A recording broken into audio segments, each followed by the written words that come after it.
자, 오늘 주님이 주시는 말씀 같이 보겠습니다. 요한복음 마지막 장이에요. 21장. 요한복음 마지막 장입니다. 21장 2절입니다. 24절과 25절입니다. 이 일을 증거하고 이 일을 기록한 제자가 이 사람이라 우리는 그의 증거가 참인 줄 아노라. 예수의 행하신 일이 이외에도 많으니 만일 낱낱이 기록된다면 이 세상이라도 이 기록된 책을 두기에 부족할 줄 아노라. 아멘. 요 25절의 말씀이 오늘의 본문의 말씀입니다. 제가 지난번 6번 강해하고 7번 강해를 통해서 요한복음 1장을 여러분들과 같이 공부했습니다. 그런데 오늘 8번째 그 강해인데요. 왜 2장이 아니고 1장을 공부했으면요. 왜 2장이 아니고 왜 툭 띄어가지고 21장으로 넘어갔습니까? 여기에 대한 질문이 분명히 있을 거예요. 그 이유를 좀 이따가 여러분들에게 설명을 해드리려고 그래요. 우선요, 우리가 1장을 공부한 후에는 2장으로 넘어가야 되는데요. 2장부터는 시작을 하면 2장부터는 본론적인 말씀으로 들어가기 때문에 이 전체적인 요한복음의 이 전체적인 그 해석을 하는 그 방법을 우선 알고서 2장부터 공부하는 것이 훨씬 이해가 빠르고 또 그것이 우리에게 도움이 돼요. 그래서 제가 2장으로 들어가기 전에 2장부터 시작해서 마지막까지의 그 요한복음을 어떻게 해석을 해야 되는가를 가이드해 드리기 위해서 지금 이 시간 제가 섰습니다. 여기 분명히 오늘 본문 말씀에 보면요, 요한이 이런 말씀했죠. 기록할 내용들이 상당히 많지만 내가 이분이 그래요. 내가 선별해가지고 아주 꼭 여러분들에게 필요한 말씀만 제가 적었습니다. 이거예요. 이 말은 뭐냐면요, 여러분들이 누굽니까? 그 당시에 예수를 믿어왔던 유대인들 또 이방인들. 근데 이분들이 예수님에 대한 그 기독론이 약했잖아요. 그리고 핍박들이 있었죠. 그렇죠? 이제 이런 상황 속에서 이분들에게 예수님이 누구신가 라는 것을 좀 더 정확하게 전하기 위해서 이 요한복음을 썼잖아요. 그러면 제가 한번 여쭤볼게요. 요한복음을 쓰게 된 목적이 성서에 어디에 나와요? 그러면 요한복음 몇 장 몇 절이요? 20장 31절이에요. 그러면 여기 보면요, 여기 뭐로 돼 있어요? 목적이?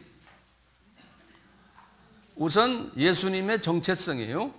예수님이 누구래요? 예수님이 하나님의 아들이고 그리스도임을 깨닫게 하기 위해서라는 거예요.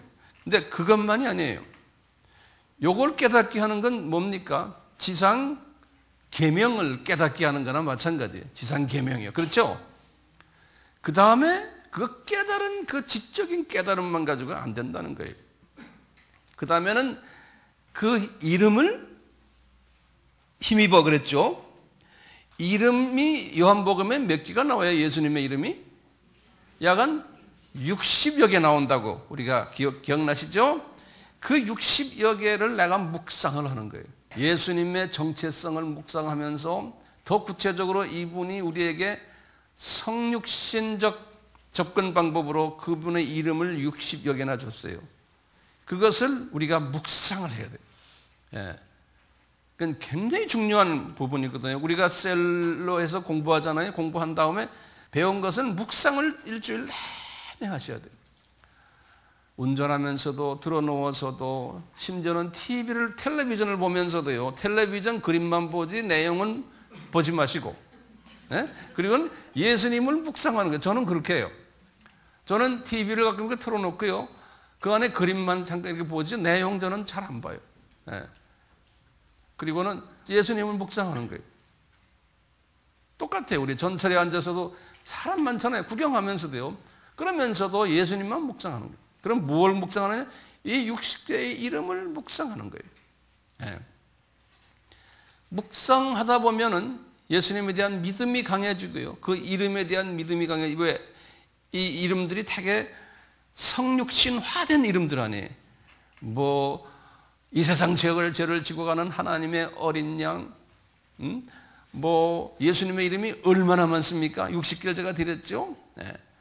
그러면서 예수님을 내가 이제 나의 삶 속에 이렇게 깊이 묵상하면서요.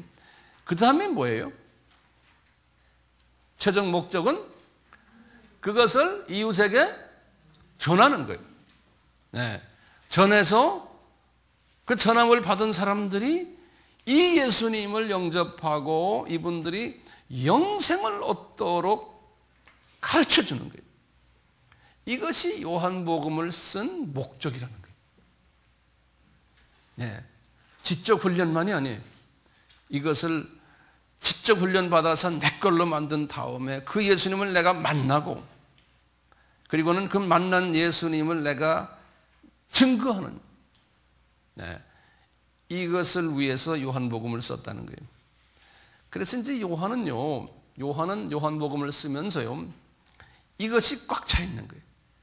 이것이 꽉 차 있었기 때문에 이분은 과거에 이전에 쓴 공간복음들, 마태, 마가, 누가, 순서대로 하면 마태, 누가, 마가죠. 기억나시죠? 예. 마태복음은 언제 썼어요? 50년에서 52년. 누가복음은 60년에서 62년. 그 다음에 마가복음은 65년에서 한 7, 8년 그 정도. 기억나시죠? 이 세 복음에서 이미 쓴 내용들은 될 수 있으면은 다시 재탕하지 않으시려고 그러는 거예요. 왜냐하면 이분들은 이미 이 세 복음에서의 세 복음을 직접 간접으로 접했기 때문에 그분들이 쓴 내용을 다시 재탕하지를 않으세요. 요한복음은요. 그리고는 거의 대부분의 요한복음의 내용들은 예수님이 직접 하신 말씀들을 가지고, 그런데 이 공간복음에서 기록하지 않은 내용들을 이분이 다루시는 거예요. 요한복음요. 우리 지난번에 아시다시피요, 이 요한복음을 저술한 목적을 제가 4가지를 드렸어요. 지난번에요. 첫째는 뭐였던가요? 첫째는 공간복음을 보완시켜주기 위해서였어요. 공간복음을 보완시켜주기 위해서. 공간복음은 이 인성 부분을 강하게 강조했기 때문에, 그렇다고 신성 부분을 강조한 것이 아닌 것이 아니에요. 그렇지만 조금 약했어요. 그래서 그쪽 부분을 강조시키기 위해서, 공간복음을 보완시켜주기 위해서. 그 다음에 두 번째는요, 그 당시에 신성을 부인하는 이단 사상들이 있었어요. 그래서 그 신성 부인 이단 사상들을 배격하기 위해서요. 그게 두 번째 이유예요. 세 번째 이유는 뭐냐? 세례 요한을 추종하는 사람들이 많았어요. 예수님을 추종해야 되는데요, 세례 요한까지만 인정하고 그 다음에 예수님을 인정을 안 하는 사람들이 많았어요. 그래서 이 세례 요한 추종자들을 배격하기 위해서, 그분들을 가르쳐주기 위해서 요한복음을 썼어요. 이거는 부차적인 요한복음의 기록 목적이에요. 그런데 이 세 개를 다 융합해서 하나로 하는 주 목적이 있는 거예요. 그것이 뭡니까? 지금 20장 31절이에요. 이 목적을 이루기 위해서요, 요한복음의 차별성이라고 제목을 붙이세요. 이 말은 뭐냐면 요한복음이 공간복음과 차별됐다는 거예요. 그 차별성 제가 몇 가지를 드릴게요. 자, 첫째 차별성은 뭐냐면요, 요한복음은 공간복음을 반복하지 않았다. 그래서 이제 여러분들 나중에 우리가 칠판을 제가 설명해 드리겠지만요. 요한복음은요. 1장에서부터 17장이에요. 요한복음이요. 1장에서부터 17장이고 많은 장이죠. 이 1장에서 17장 하고요. 그 다음에 20장에서부터 21장, 마지막에 21장이에요. 이 장은요, 이 대부분의 장들이에요. 그럼 다시 말하면 18장, 19장만 빼놓고, 예? 18장, 19장만 빼놓고는 나머지 장들은요, 공간복음에 없는 이야기들이에요. 완전히 차별됐어요. 그러니까 어느 장만 공간복음과 공유해요? 18장과 19장만 공유를 해요. 그러니까 이제 특수한 복음이에요. 이 공간복음들은 보면은 서로가 공유했어요. 인포메이션들을. 그런데 요한복음은 그렇지가 않아요. 두 번째 차별성은요. 이 요한복음의 서술 목적을 성취하기 위해서 요한복음에는 특수 단어들을 사용했어요. 요한복음에만 있는 단어들이요. 특수 단어들. 제가 특수 단어들을 불러드릴 테니까 하나하나 적으세요. 뭐냐면 첫째, 윗세상과 아랫세상이라는 단어를 썼어요. 윗세상과 아랫세상. 우리 1장 공부할 때 배웠잖아요. 또는 항상 대조적인 단어를 써요. 빛과 어둠, 또 진리와 거짓, 생명과 죽음, 또는 사랑과 미움, 믿음과 불신, 그 다음에 로고스와 지혜. 그래요. 이 로고스는요, 로고스도 하나님이죠. 근데 로고스는 헬라 말에서의 남성 명사예요. 로고스라는 말은요. 오스 하면 남성 명사예요. 그런데 여기 지혜는 헬라 말로 소피아 그러거든요. 지혜는요. 우리 소피아 로렌 하는 그 영화 배우의 소피아와 같아요. 그 소피아란 말이 지혜라는 뜻이에요. 그런데 그건 여성 명사예요. 그래서 예수님이 남성화로서도 표현되고요. 여성화로도 이렇게 표현해요. 지혜. 예. 안다라는 단어가 많아요. 그 다음에 이제 표현이요. 안다. 그 다음에 본다. 믿는다. 이런 표현들을 요한은 특히 많이 써요. 그 다음에 증언이라는 표현. 또 증거한다. 또는 영광, 진리, 은혜, 그 다음에 60여 개의 예수님의 이름, 그런 모든 이름들은 이 요한복음에만 있는 특수한 표현들이에요. 그러니까 요한복음은 참 이게 보배로운 책이에요. 그 다음에 세 번째로 차별성이 있는 게 뭐냐면요. 두 번째는 뭐였죠? 사용하는 단어들이에요. 세 번째로 차별성은 뭐냐면 요한복음은요. 예수님의 비유가 하나도 없어요. 이 말은 뭐냐면요. 예수님의 말씀을 직설법적으로 그냥 그대로 인용했어요. 말씀을. 그러니까 요한은 기다, 아니다. 그냥 직설적으로 예수님은 하나님이시다. 직설적으로 말했죠. 비유를 들어서 빙빙빙 돌리질 않았었어요. 비유가 없어요. 네 번째로요. 정체성과 그 메인 메시지의 부차적인 메시지들은 집어넣지 않았어요. 예컨대 예수님의 족보나 탄생이나 어린 시절 이런 부분에 대해서는 싹 뽑아버렸어요. 왜냐 이런 것들은 다 부차적인 것들이에요. 근데 다섯 번째로도 똑같아요. 세례 요한의 모든 출생, 어린 시절, 그분의 사역 이런 것도 다 부차적인 것들이기 때문에 싹 뽑아버렸어요. 다섯 번째. 그리고 여섯 번째로는요. 요한복음의 21장 중에서요. 10장이 이제 다시 말하면 12장부터 시작해서 21장 마지막까지 약 한 50%예요. 정확히 48%예요. 요한복음의 절반 정도가 어디에 집중했냐면 고난주일, 예수님의 고난주일에 집중한 거예요. 메시지가요. 그러니까 21장 중에 절반 가까이가 고난주일 이야기예요. 왜냐하면 예수님의 그 대속의 구세주라는 것을 강조하기 위해서 이렇게 요한복음은 거의 절반을 거기에다 할애해버렸어요. 예컨대 창세기 3장 15절에 그 메시지를 증거하기 위해서요. 창세기 3장 15절의 메시지를 증거하기 위해서요. 요한은 절반 정도의 분량을 거기에다 할애했어요. 7번째는요. 이 사복음서에는요. 기적이요. 한 33개가 나와요. 사복음서에 나온 기적을 다 합하면요. 그런데요. 요한복음에는 기적을 딱 6개, 기적 6개만 거기에 집어넣었어요. 그러니까 요한복음은 예수님의 기적 이야기가 거의 없어요. 아주 꼭 필요한 기적 이야기만 6개를 집어넣었어요. 그거 좀 있으면 제가 말씀드리겠는데요.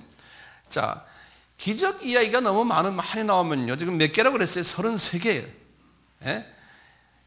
너무 많이 나오면 우리 사람들이요. 자칫하면 기복신앙으로 가기가 쉬워요. 예컨대 예수님 믿으면 병 고친다. 예수님 믿으면 이런 기적을 우리가 체험한다. 이제 이런 식으로 가다 보면 예수님의 본질에서 벗어나고 비본질적인 부분들에 대해서 관심을 둘 가능성이 있는 거예요. 이 기적에 너무나 치중하다 보면요. 그러니까 기적은 예수님이 일으키시지만 너무 불필요한 이런 잡다한이라는 말 자체가 어폐가 있지만요. 너무 많은 기적 쪽으로만 많이 치우치다 보면은 그분의 그 신성 쪽이 좀 약해질 가능성이 있다는 거예요. 사람들이니까 우리가 사람이기 때문에 그래요. 네. 우리 예수님의 6개의 기적 지난 얼마 전에 했지만 다시 좀 확인시켜 줄게요. 6개의 기적 중에요. 3개가 병 고치는 기적이에요. 요한복음에서 3개가요. 요 3개, 그 많은 병 고치는 이야기 중에요. 요한복음에는 딱 3개가 나오거든요. 제가 칠판에 적질 않았어요. 그러니까 적으세요. 병 고치는 기적이요. 첫째 병 고치는 기적이 뭐냐면 왕의 신하의 아들을 병 고쳐주는 이야기가 나와요. 4장 46절에서 54절이에요. 4장 46절에서 54절이에요. 왕의 신하 아들을 병 고쳐주는 이야기. 이제 나중에 보시지만 이 왕의 신하 아들이 딱 이 병 고침을 받군요. 이 왕의 신하 아들이, 이 왕이 뭐라고 그러냐면요. 왕의 신하가요. 거기 딱 보면 그랬어요. 예수님이 선지자십니다. 예수님이 이 세상의 구주 되십니다. 라고 고백하는 거예요. 이 고백을 하기 위해서 여기 왕의 신하의 그 병 고치는 사건을 말해준 거예요. 병 고쳐줘서 뭐 기복신학적인 그런 병 고침이 아니에요. 그 말씀을 듣기 위해서요. 자, 두 번째 그 병 고치는 사건이요. 그 유명한 5장에 나오게 된 5장 1절에서부터 9절인데요. 38년 된 병자가 베데스다 연못에서 병 낫는 장면이에요. 이건 지금 여기서 말하는 건 다른 복음에는 없어요. 요한복음에 있는 거예요. 이 베데스다 연못에서 이 병자 낫는 것은요, 이 물이 동한다고 그랬죠. 이게 성령님에 의해서 병 고친다는 걸 강조시키는 거예요. 이제 이 예수님의 영이에요. 성령님은요. 그러니까 예수님이 병 고치는 주체시고 성령님, 예수님의 영이 병 고치는 주체시다는 걸 보여주시는 거예요. 이 창조주 되심을 보여주는 거예요. 세 번째 병 고치는 장면은요, 나면서부터 소경된 사람이 낫는 장면이에요. 나면서부터. 이제 9장 1절에서부터 7절이에요. 나면서부터 이 말씀을 이 소경을 예수님이 딱 고치시면서 이 소경이 고백하는 게 기가 막힌 거예요. 뭐라고 고백하냐면요. 이 소경된 자 고치는 게 실은 9장 거의 다예요. 9장 1절부터 다라고 생각하세요. 9장 한 39절까지 다예요. 뭐냐면 그 내용을 나중에 셀 모임에서 보세요. 뭐라고 말하냐면요. 이분이 그러는 거예요. 이 병 고침을 받은 분이 당신은 선지자입니다. 당신은 그리스도입니다. 22절에 선지자는 17절에 이 33절에 하나님께서부터 온 자입니다. 33절에 그래요. 39절에는 당신은 심판자입니다. 그러니까 그리고는 그 이야기 또 뭐가 나오냐면 예수님이 요한을 통해 그래요. 이 소경을 내가 고친 이유는 영적 소경들을 눈뜨게 하기 위함이다 그랬어요. 이렇게 해서 이 세 가지 병자 고치는 기적을 일으키시고요.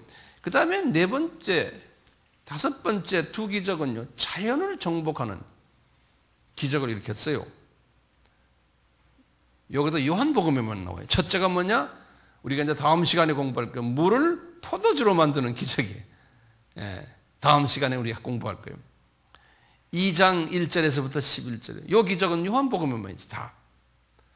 이 내용은 이제 다음 시간에 하겠지만요. 두 번째 또 무슨 기적을 일으켰냐면요. 자연을 정복하는 기적이 이제 부활하신 후에 물고기 153마리 잡는 기적이에요. 물고기 153마리. 21장 1절에서부터 11절. 그리고는 여섯 번째, 이건 기적인데요. 마지막 기적은 뭐냐면 죽은 자를 살리신 기적이에요. 이것도 요한복음에 나오는 기적인데요. 이것이 나사로를 살리시는 기적이에요. 11장 전체가 다 그래요. 11장 1절에서부터 44절이에요. 그러니까 이 기적이 지금 몇 가지입니까? 6가지예요. 이 6가지가 이 요한복음에만 있는 기적인데 목적이 뭘까요? 예수님의 정체성에 초점을 둔 거예요. 그러니까 예수님의 정체성을 이야기하는 게 요한복음의 본질이에요. 요한복음의 본질이에요. 아까 우리 목적이 정체성을 이야기하는 게 목적이라고 그랬죠? 자, 이 정체성을 이야기하고는 그 다음에 이 정체성을 묵상한 다음에 그 이름을 그 다음에 나가 전하게 하는 것이 요한복음의 본질이에요. 그렇죠? 요 부분이요. 그런데요, 많은 경우에 우리가 요한복음을 이제 공부하면서 또는 읽으면서 또는 성경 설교를 들으면서 이 비본질에 우리의 마음이 뺏기는 경우가 많아요. 요한복음을 가지고 우리가 이야기할 때 이 본질이 빠져버리고요, 이 비본질이에요. 이 부차적인 가르침에 우리가 더 신경을 쓰는 경우가 많아요. 그것이 그 마귀가요, 우리로 하여금 그렇게 눈을 어둡게 만드는 거예요. 예컨대 부차적인 비본질적인 부분이 뭡니까? 이런 걸 요한복음을 읽으면서 병 고치는 부분을 강조하고 귀신 쫓는 부분을 강조하고 또는 읽으면서 나 참 위로받았다 하는 위로, 또는 기복신앙, 이거 이렇게 했는데 이렇게 하면 우리가 뭐 복도 많이 받는다. 그 다음에 예수님의 성공 신화들이 거기에 숨겨져 있으니 성공을 하려면 우리가 여기에서 예수님이 이런 가르침을 우리 따르면 된다. 또는 뭐 카운슬링, 이걸 통해서 우리가 카운슬링 해주고 또 예수님의 리더십, 이런 리더십 공부도 여기에서 우리가 배울 수 있다. 그래서 이런 부분에 더 강조를 하고 성경 공부나 설교나 모든 부분에서 이런 부분에 우리가 초점을 맞추다 보면 요한복음이 변질될 수 있는 거예요. 그러니까 우리는 이 요한복음이 변질되지 않기 위해서는요, 그 목적에 우리가 초점을 맞추면서 요한복음을 읽어야 돼요. 그러니까 요한복음을 읽으실 때 이 초점이 흐려지면 안 돼요. 똑같아요. 다른 복음이나 또는 사도 바울의 편지들도 다 똑같아요. 다 초점이 어디에 가 있냐면 누구한테 가 있어요? 예수님의 정체성에 가 있어요. 그리고는 그 정체성을 묵상케 하시고 그 다음에 나가서 그 정체성을 전하도록 하는 것이 성서의 목적이에요. 구약 말씀도 똑같아요. 구약 전체가 요한복음 5장 39절에서 분명히 말씀하셨잖아요. 구약 말씀을 들여다봐라. 다 나에 관한 이야기다 그런 거예요. 예. 이 부차적인 비본질적인 부분은 필요하지만요, 이 본질을 높이기 위해서, 본질을 본질화 시켜주기 위해서 부차적인 본질들이 필요한 거지, 그것이 전도되면 안 된다는 거예요.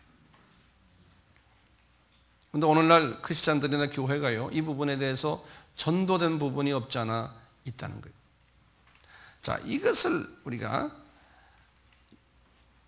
깨닫게 하기 위해서는요, 첫째, 제가 2장을 직접 내가 다루지 않고 2장 다루기 전에 한번 이것을 깨닫게 하기 위해서 요한복음의 전체를 한번 구조적으로 제가 좀 다뤄볼 필요가 있다라고 생각해서 이 시간 여러분들과 이렇게 공부하고 있습니다.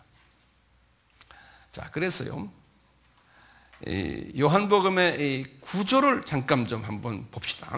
제목을 요한복음의 구조예요. 요한복음의 구조는 4개로 대별되어 있어요. 4부분으로. 요한복음이요, 4부분으로 대별되어 있어요. 이 4라는 숫자는 이거 성서의 숫자죠. 넘버 4. 어떻게 되어 있냐면, 첫째, 여기 보세요. 서론이 있어요. 서론. 우리가 지난 시간에 서론을 공부했어요. 1장 전체예요. 1장 전체가 서론이에요. 서론은 예수님이 말씀이시다. 그 다음에 예수님을 증거했던 6분의 증거자들의 이야기를 한 것이 서론이에요.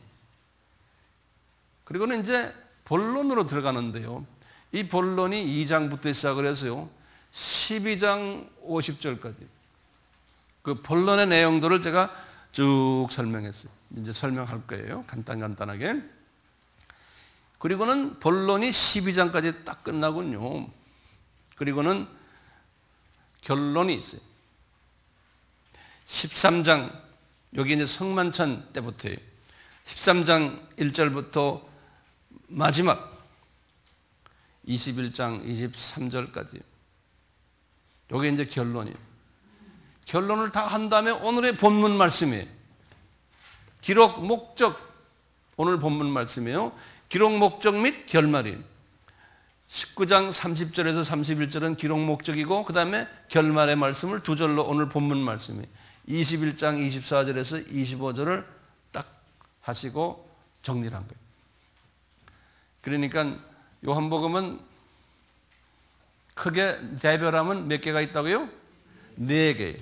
서론, 본론, 그 다음에 결론이.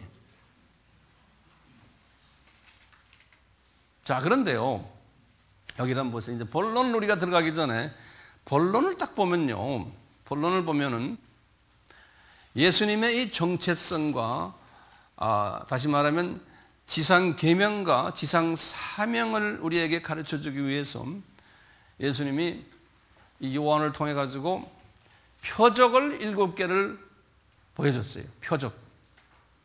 그리고는 사건을 10개를 보여줬어요. 이 본론 안에서 2장부터 12장까지 7도 하나님의 온전 숫자고 10도 하나님의 완전 숫자라고 그럴까요? Perfect number, complete number and perfect number. 보시면 제가 표적은 이렇게 해서 동그라미 쳐서 별표 하나로 한 게 표적들이에요. 표적 7개가 딱 보면요, 가나의 혼인잔치, 또 어디 있어요?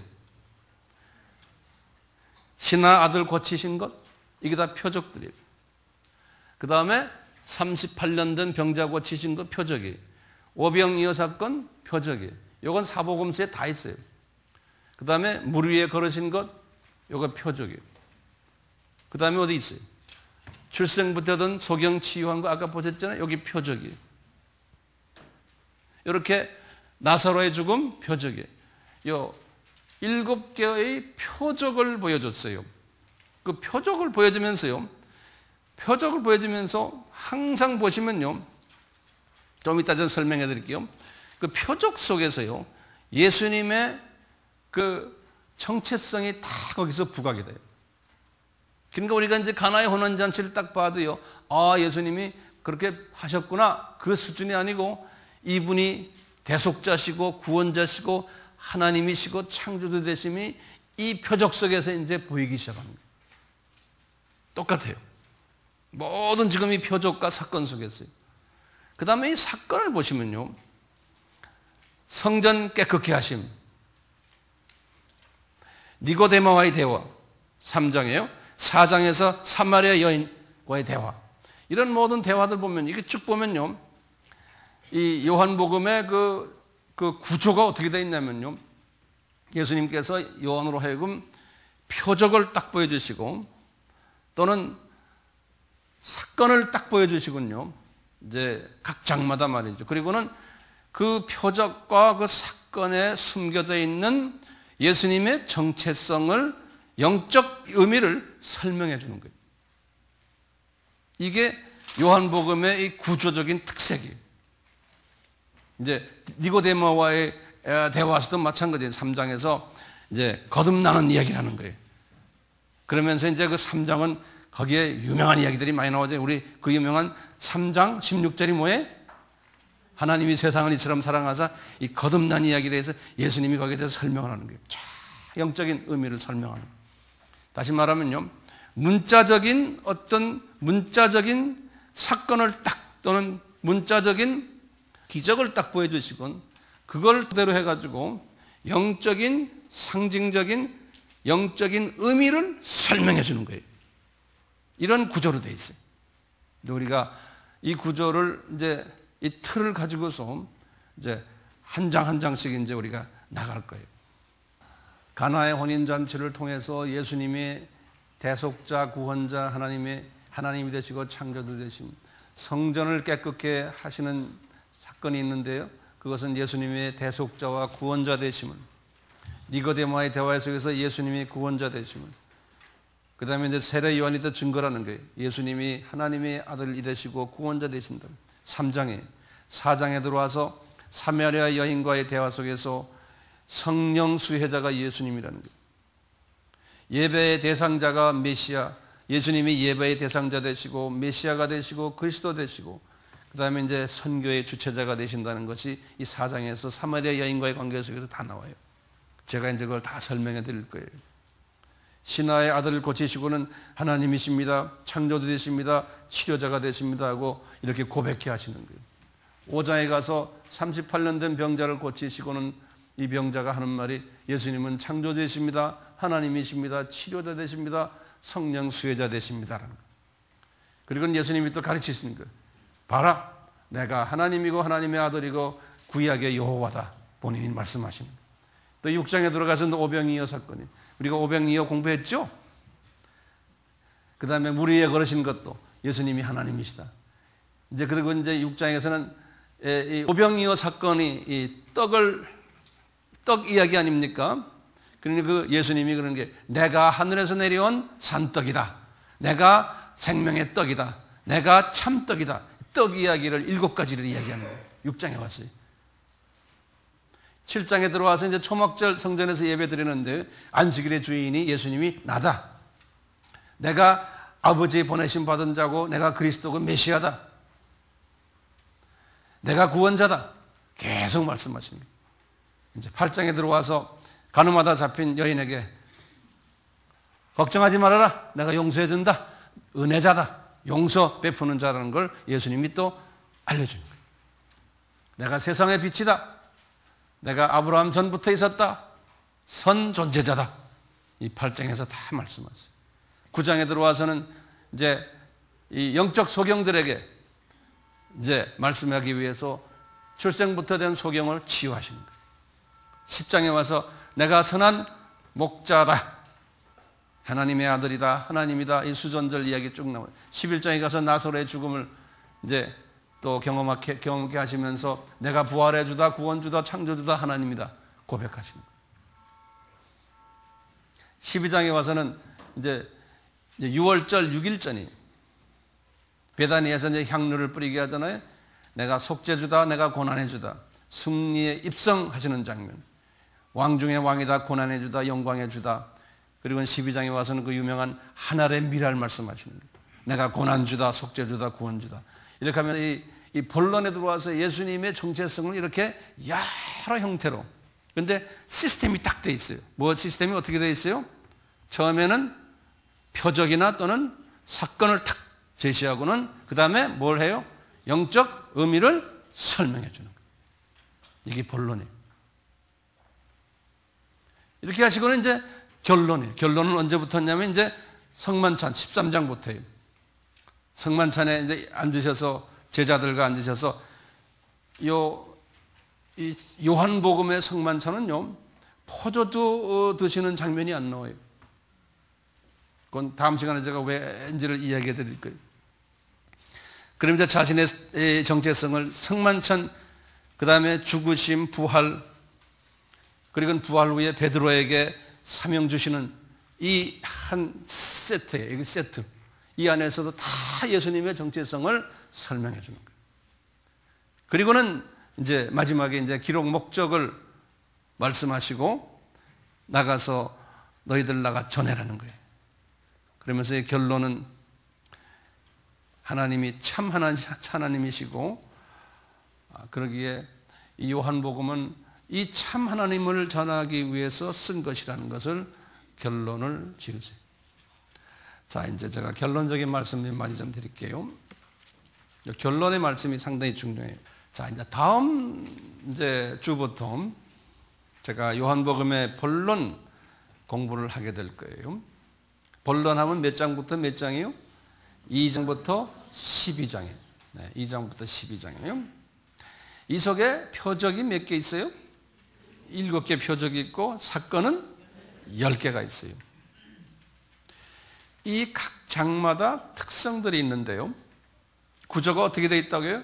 문자적 사건에 이르는데 그 사건을 상징적으로 영적으로 설명하는 이런 식의 구조가 공간복음에는 없어요. 지금 우리가 이걸 해석을 할 때 어디에 초점을 맞춘다고요? 20장 31절에 초점을 맞춰야 돼요. 네. 성서 읽을 때요. 그게 이제 주 목적이니까요. 그렇기 때문에요.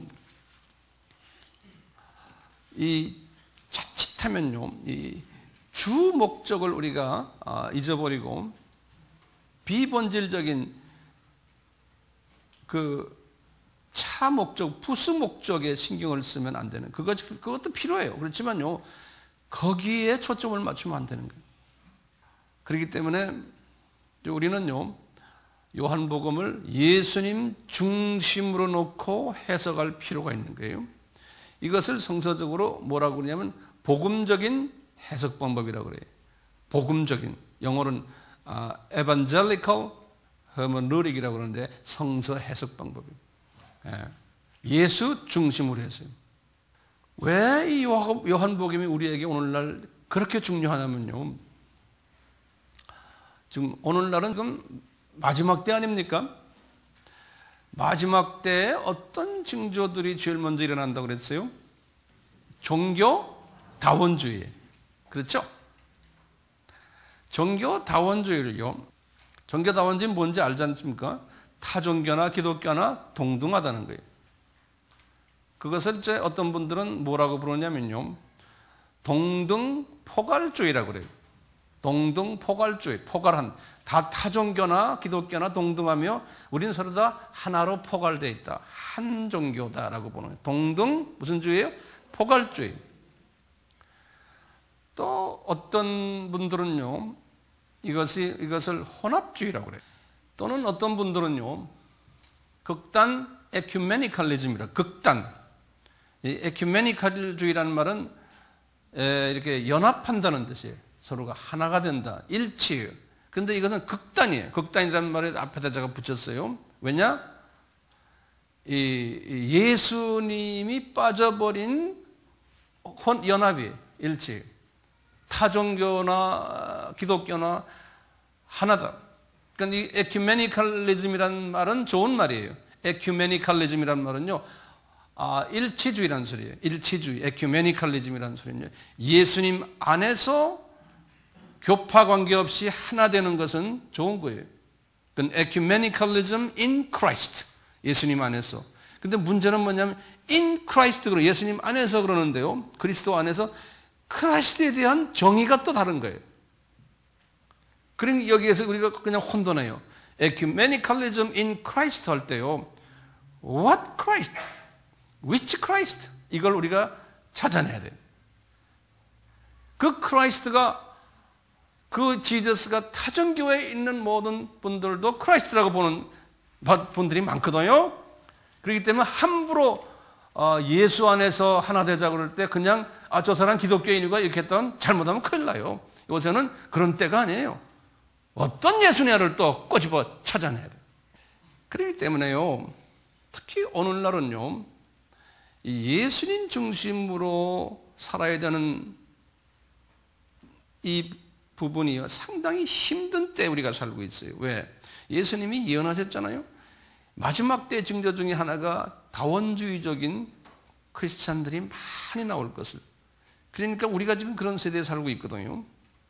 그러다 보니까요, 요한복음이니 사도 바울의 편지들이니 공간복음을 가지고요, 이 복음주의적 해석을 하지 않고 그 해석을요, 사회복음적, 그다 적어놓으세요. 사회복음적 해석을 하는 거예요. 불쌍한 사람 도와주고, 종교들은 다 같다, 우리는 불쌍한 사람 도와주는 게 요한이 말한 거다, 이런 식으로 사회복음적 해석이에요. 어떤 사람은 또요, 윤리 도덕적 해석을 하는 거예요. 어떤 분들은요, 인본주의적 해석을 해요. 또 어떤 분들은요, 기복주의적 해석을 해요. 이런 것들은요, 부차적인 해석이에요. 이런 것들 우리가 무시하면 안 돼요. 필요해요. 그렇지만요, 이것은 본질이 아니에요. 비본질이에요. 사탄이 우리에게 공격할 때요, 그냥 어떤 식으로 공격하냐면 이 본질을 비본질로요, 서서히 자신도 모르게 예고 없이 이 도둑같이 우리 속에 들어오게 해요. 나도 몰라요. 그냥 어쩌다 보니까 나도 사고 구조가 변해버린 거예요. 이게 사탄의 전략이에요. 우리가 지금 이런 때 살고 있어요. 우리가 지금 뭐 WCC라고 그러잖아요. 그런 말 요새 많이 나오잖아요. 세계교회협의회. 그 안에도 복음주의 사람들이 있지만요, 그 구조 자체가, 조직 자체가 종교다원주의를 주창하는 사람들이 모인대요. 그 안에 하나님의 자녀들이 꽤 많아요. 그렇지만 거기에 구성원들이 또는 거기서 주창하는 덕토린들은 종교다원주의, 사회복음 쪽이에요. 로마 카톨릭은 WCC의 멤버는 아니에요. 그렇지만 WCC의 가장 큰 역할을 그분들의 그 준회원으로서요, WCC의 모든 결정을 옆에서 부추겨주고 결정을 할 수 있도록 영향을 끼치게 하는 그 교단이 로마 카톨릭이에요. 우리나라가 지금 이 WCC가 이제 부산에서 2013년인가 이제 제 10차 총회를 하게 돼서 상당히 지금 교계가 시끄러워요. 이 종교다원주의를 주창하는 이 조직을, 거기에 대해서 반대하는 복음주의적인 교단들이나 교회가 거기에 참여해야 되느냐 안 해야 되느냐 가지고 지금 한국 기독교계가 지금 아주 시끄러워요. 막 성명서 발표하고 지금 참 시끄럽거든요. 이런 일들은 일어나야 돼요, 안 일어나야 돼요? 일어나야 되는 것들이에요. 네. 그러니까 이걸 가지고 우리가 심각하게 생각하지 마세요. 이 비본질이 더 파워가 있고 더 강해질 것이고, 이 본질만을 이야기하는 사람들은 핍박을 당하게 돼 있는 거예요. 왜? 예수님이 마태복음 24장에 분명히 말씀하셨어요. 너희들이 내 이름 때문에 많은 사람들에게 미움을 받을 것이고 핍박을 받을 거다. 죽임을 당할 거라는 것. 이게 마지막 때 징조 중에 하나예요. 그래서 요한은요, 10장에서요, 요한복음 10장에서 그 나는 선한 목자다 하시면서 이런 말씀을 하세요.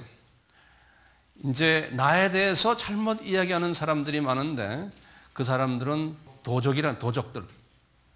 그래서요, 요 도둑놈들이 와서 도둑질하는, 우리 물건 훔쳐간다는 소리 아니에요. 우리가 가지고 있는 가장 중요한 보물인 예수님의 정체성, 이것을 훔쳐간다는 거예요.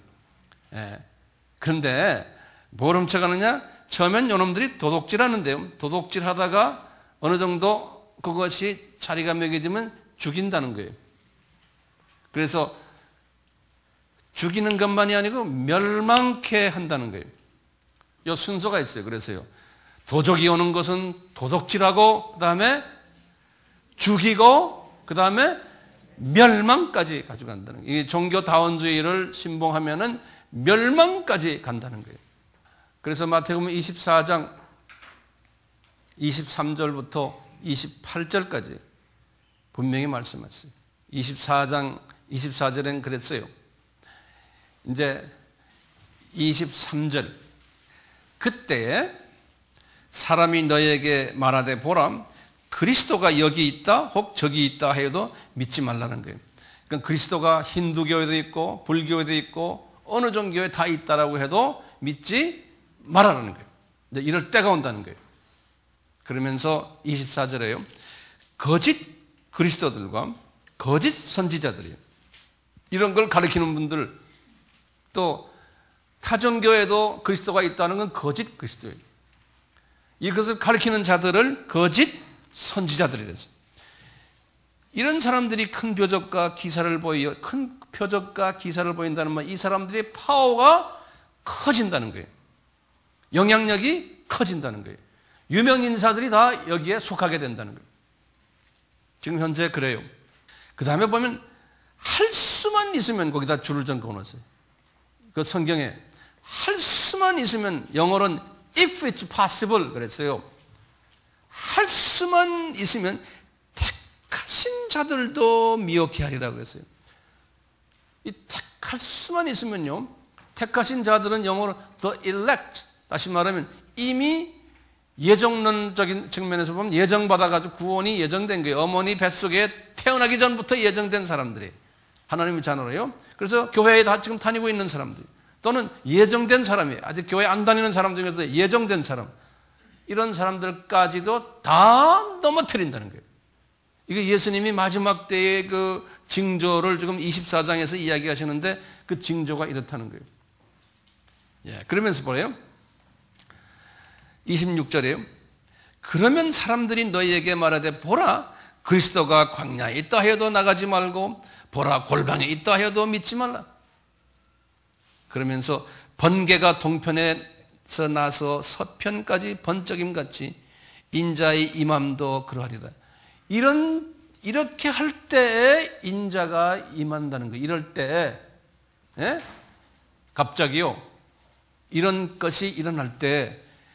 그러면서 28절의 말씀 보면 재확인돼요. 뭐라고 그러냐면, 주검이 있는 곳에는 독수리들이 모일지니라. 주검이란 말이 뭡니까? 시체. 그러니까 이런 것을 말하는 사람들은 시체들이라는 거예요. 거기에 독수리들이 모인다는 거예요. 그러니까 교회는 교회인데 이미 죽음이 있는 사람이, 영원한 생명이 빠진 사람들에게 독수리들이 거기에 모여 있다는 거예요. 그러니까 우리 요한복음 10장 12절에서 그랬어요. 이런 종교 다원주의적인 가르침을 하는 목자들은 싹군 목자들이라고 그래요. 싹군 목자들. 예수님은 선한 목자인데, 그래서 이 싹군 목자는 양들을 돌아보지 않고 이리에게 늑탈당하도록 내어준다는 거예요. 요한복음 10장 12절에서 13절. 그렇기 때문에 우리는 요한복음에서 나타난 예수 그리스도에 대한 분명한 이해가 없고 종교 타원주의적인 혼합주의적인 이 포괄주의적인 이런 이해를 요한복음에서 해석한다면, 이런 이해를 가진 식으로 해석한다면 문제가 심각한 거예요. 왜냐하면 지금 이 세대의 우리들은 크리스찬이지만 과연 우리는 죽는 크리스찬인가? 안 그러면 사는 크리스찬냐의 그 기로에 있어요. 이 자체가 우리에게 중요한 이슈예요. 그렇기 때문에 우리는요, 이 요한복음만이 아니에요. 다른 복음들도 또 다른 사도 바울의 편지들도 구약에 나오는 모든 메시지들을 어떻게 해석해야 돼요? 복음적 성서 해석법으로 해석을 해야 돼요. 그렇죠? 복음적 성서 해석법이라는 것은 뭡니까? 예수님 중심으로, 예수님이 포커스가 돼가지고요. 모든 것은 예수님으로 포커스를 시켜야 돼요. 그러면 우리가 뭘 깨닫게 돼요? 예수님의 정체성을 깨닫게 되는 거예요. 그거 다 다른 말로 표현하면 뭡니까? 지상 계명을 깨닫게 되는 거예요. 그래서 순종케 되는 거예요. 지상 계명, 수직과 수평이에요. 그리고는 우리 요한복음에서 아까 목적을 봤지만 이것을 예수의 이름을 힘입어 어떻게 해요? 많은 사람에게 전하라고 그랬잖아요. 자동적으로 지상 계명만이 아니고 지상 사명까지 가져야 되는 거예요. 근데 지상 사명은 분명히 계명을 분명하게 깨닫고 그 계명 속에 있는 본질을 깨달은 다음에 그 본질을 전하는 게 주님이 원하시는 거예요. 근데 이 본질을 잘못 깨달으면 전하는 메시지가 이게 비본질을 전하게 되는 거예요. 그러니까 우리 AMI 공동체는 딴 얘기 없잖아요. 무슨 설교를 하나, 무슨 셀 모임을 하나, 우리는 목적이 누굽니까? 예수님이. 어떤 분들은 그럴 거예요. 아, 그러면 다 선교사가 되고 목사가 돼야 됩니까? 이렇게 말할 거예요. 아니에요. 그런 사람들이 또 따로 있고, 주님께서 부르신다고. 또 그렇지 않은 모든 분들은요, 있는 그 자리에서요, 다 이 본질을 깨닫고 이 본질을 전하는 일에 우리가 참여해야 되는 거예요. 예. 어떤 위치에 있든지. 평신도들은 파타임 하시는 분들이니까요, 이 본질에 참여하려면 그냥 듣고 가는 것만이 아니잖아요. 셀 모임에 모여서 잠깐 디스커션하고 그냥 갚버리고 다 잊어버리는 이 수준에서 벗어나세요. 내가 어떻게 그럼 합니까? 그러니까 내가 깨달은 것을 내가 전해야지. 그러려면은 주변에 있는 사람들에게 우리 웹사이트에 들어오세요. 그냥 죽어라고 전화하고 이메일하고. 예? 황 목사 선전을 하는 게 아니에요. 이런 하트를 가져야 된다는 거예요, 우리가요. 예. 꽂아놓은 보리짝처럼 되어버리는 사람들이 좀 있어요. CD 거의 원가로 파는데도요, 저거 가져가는 사람 별로 없어요. 10,000원, 20,000원, 30,000원 투자해서 매주마다 와서 가지고 와서 남에게 나눠줘야 되는 그런 사람 별로 없어요. 저녁은 50,000원짜리 먹으면서요, 예를 들어서요, 그 하트가 내가 볼 때 이게 안 돼 있어요. 그래서 저는 그것 때문에 혼자서 속상해하고 물어요. 주님, 이분들에게 이 말씀을 1000번 전하면 무슨 소용이 있습니까? 예. 교회에다 헌금은 내지만요, 그거는 쉬워요. 헌금 내는 건요, 그건 내버리면 돼요. 그냥. 그렇지만 이제 내 몸을 떼가지고, 예, 시간과 이런 걸 떼서 전하는 일에 조금 약한 부분이 없지 않아 있는 거예요. 좀 생각을 바꾸라는 거예요. 이것이 참 전해야 되겠구나 생각하면요, 황 목사 이름 다 지워버려요. 내 이름이 중요한 게 아니에요. 메시지가 중요한 거예요. 메시지가요. 이걸 전해야 된다는 거예요. 그렇기 때문에 우리가 비전 스쿨도 그래서 하는 거고 비전 캠프도 그래서 하는 거예요. 그러니까 거기에 지금 열심히 참여하는 분들 계세요. 주변의 사람들은 목을 잡아 끌어가지고 비전 캠프에 오도록 하고 그냥 내 돈 들여서 가서 꼬셔가지고 오도록 하고 이런 일들이 막 일어나야 되는 거예요. 예. 담당자들만 전화하고 이건 남의 이야기 같아요. 주님이 그러니까 이 공동체가 이게 살아있는 공동체냐? 내 생각에는 아직 아니에요. 몇몇 사람들만 하지. 주님이 그러잖아요. 너희들은 먼저 그 나라와 먼저, 그러면 나머지 내가 다 알아서 한다 그랬잖아요. 여러분들 왜 그렇게 문제가 많습니까? 여러분들 삶 속에서, 가정에서 경제적인 문제, 건강 문제, 사람 관계 문제, 자녀 문제 왜 많습니까? 이유는 간단해요. 예수님 방법대로 안 하기 때문에 그래요. 예수님이 그랬죠. 너희들은 먼저 그 나라와 그 일을 한번 해봐라. 나머지는 내가 알아서 할게. 그 말씀을 거꾸로 하는 거예요. 내 거 먼저 하고 예수님 도와주십시오. 아니에요. 그건 아니에요. 그러니까 문제가 많은 거예요. 그러니까 왜? 주님의 말씀대로 안 하기 때문에. 먼저 내 시간, 내 물질, 내 정성, 나의 모든 걸 다 바쳐보았어요. 한번 해보세요. 나는 해보니까 되더라고요. 네. 그리고 난 자신 있게 얘기해요. 해보니까 되더라고요. 그대로 하니까요. 한번 해볼까요? 예수님이 분명히 말씀하셨잖아요. 너희들 이렇게 해봐라. 그러면 우리가 좋아하는 신명기 28장에 그거는 좋아하죠. 네? 그 자체는 좋아하는 거예요. 떡반죽이 복받고 광주리 복받고 네 자녀들 복받고 그것만 달라고 그러죠. 그런데 그 앞에 조건이 있잖아요. 너희들 이렇게 하면은, 그렇게 하면은 마귀가 한 길로 왔다가 7길로 도망가고, 남에게 돈을 꿔주더라도 꾸임받지 않고. 벌써 이 금전적인 문제 있는 사람들이요, 이 어디에서 잘못된 게 있기 때문에 그런 거예요. 왜? 하나님 말씀은 그게 아니잖아요. 예.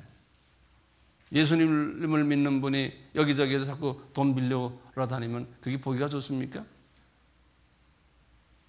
어디를 관리를 잘못해서 그런 거 아닙니까? 머리가 되고 꼴이 되지 않게 해주시고, 분명히 그렇게 해주시거든요. 그러니까 무조건 복 달라고만 기원하지 마시고, 그건 기복신앙이죠. 먼저 이 주님이 우리에게 요구하시는 이 부분을 우리가 분명히 깨닫고요, 요한복음 속에 들어와 있는 예수님을 분명 깨닫고요, 이 예수님을 내가 깊이 만나고 묵상하고, 그리고는 이분과 관계를 정립한 후에 이분의 이름을 내가 만방에 전하는 일에 우리가 시간을 투자하면 우리 주님이 약속하신 모든 복들은 당장 내려줄 거 아니에요. 저는 이 부분이 어떻게 보면 굉장히 심플한 부분이거든요. 한번 해봅시다. 응? 한번 해봅시다. 예. 마지막으로 한마디만 해요. 우선순위예요. 우선순위를 바꾸셔야 돼요. 예를 들어서 우리가 셀 모임 한다 그러면요, 만사를 다 제쳐놓고 셀 모임에 우선화해야 돼요. 내가 누구하고 약속이 있으니 난 가야 돼요. 주님이 이렇게 보면서 그래 너는 약속 있는 그것이 더 중요하냐? 우선순위를 바꾸셔야 돼요. 약속을 하질 말아야 돼요. 그 시간에는. 예. 바빠서요, 이래서요. 그러면 나중에 주님이, 여러분들이 어려울 때 주님도 나도 바빠서 너 못 도와주겠다 그러신다. 그대로 하세요. 그대로. 나도 바빠. 그러고 너도 바빴지? 그러니까요, 이분이 인격체시거든요. 예. 그러니까 주님, 제가 주님을 위해서 주님이 가르친 대로 내가 순종하고 제가 한번 했습니다. 어려움이 왔어요. 그럴 때 덤벼들, 주님 제가 했잖아요. 그러면 알았다. 근데 여기 그런 사람들 되면 얼마나 좋겠어요. 저는 항상 이야기하는 말 있잖아요. 언젠가는 우리는 이 세상을 떠나야 돼요. 꼭 나이가 들어서 떠나는 게 아니잖아요. 어느 순간 우리는 이 세상을 떠나야 되는 존재들이에요. 하시라도요. 그냥 항상 떠나는 준비를 하시라고 그러잖아요. 그럴 때 떠나자마자 만나는 분이 누굽니까? 예수님이잖아요. 그 예수님 딱 만나자마자 할 말이 있어야 되잖아요. 저는 항상 그래요. 예수님, 제가 주님 만날 때 할 말이 있게 항상 준비시켜 주세요. 주차장 가서 이제 집에 갈 때 운전대 딱 앉으면 내가 집에 안전하게 도착할 수 있는 확률은 50%예요. 웬 놈이 와서 팍 받을 수도 있어요. 내가 아무리 운전 잘해도요. 그렇죠? 항상 이런 부분을 명심하시면서 겸손한 삶이 돼야 돼요. 집에 도착해서 주님 감사합니다. 주변을 둘러보고 아이들에게 전화해 보니까 아이들도 다 숨쉬고 잘 있어요. 주님 감사합니다. 이런 마음을 가져야 돼요. 내가 잘나서 사는 게 아니잖아요. 그래서 우리는 이 장례식에 자주 가셔서 장례식 구경을 하실 필요가 있죠. 죽을 준비하세요. 그러려면 우리 주님 앞에 가서 제일 큰 소리 칠 수 있는 방법을 우리가 오늘 배웠어요. 네? 여대로 한번 하시고선 큰 소리 치시기를 바랍니다. 같이 기도합시다. 예수님 사랑하셨던 요한을 통해서 과거 2000년 동안 예수님의 피로서 사신 백성들에게 예수님의 정체성을 분명 가르쳐 주시고, 특히 마지막 때가 되면 이 정체성이 흐트러진다고 예언하셨고, 우리가 이 흐트러진 마지막 때에 특별히 살고 있는 사람들입니다. 그러기에 이 정체성이 더욱 많이 흐트러지고 혼돈되고 변질되고 있는 이때 우리들로 하여금 이 요한에게 주신 이 말씀이 조금 더 흐트러지지 않고 초점을 맞춰서 예수님만 향할 수 있도록 저희들에게 은혜 베풀어 주시옵소서. 우리가 이제 요한복음을 계속해서 상고하며 셀 모임을 통해서 우리가 더욱 깊이 들어가고, 그럴 때마다 성령님 저희들 한 분 한 분에게 기름 부어 주셔서 우리 예수님이 흐트러지지 않도록 예수님이 아주 정확하게 초점을 우리에게 맞춰주시고, 그 예수님을 내가 깨닫고 그 예수님을 사랑하고 그 예수님을 전하는 자들, 이런 자들은 정녕 복 있는 자들이라고 했사오니 이 반열 위에 저희들을 집어넣어 주시옵소서. 예수님의 이름으로 기도드리옵나이다. 아멘. 예수 그리스도의 무한하신 은혜와 하나님 아버지의 극진하신 사랑하심과 성령님의 감화, 감동, 순종케 하심이 우리에게 항상 있기를 축원하옵나이다. 아멘.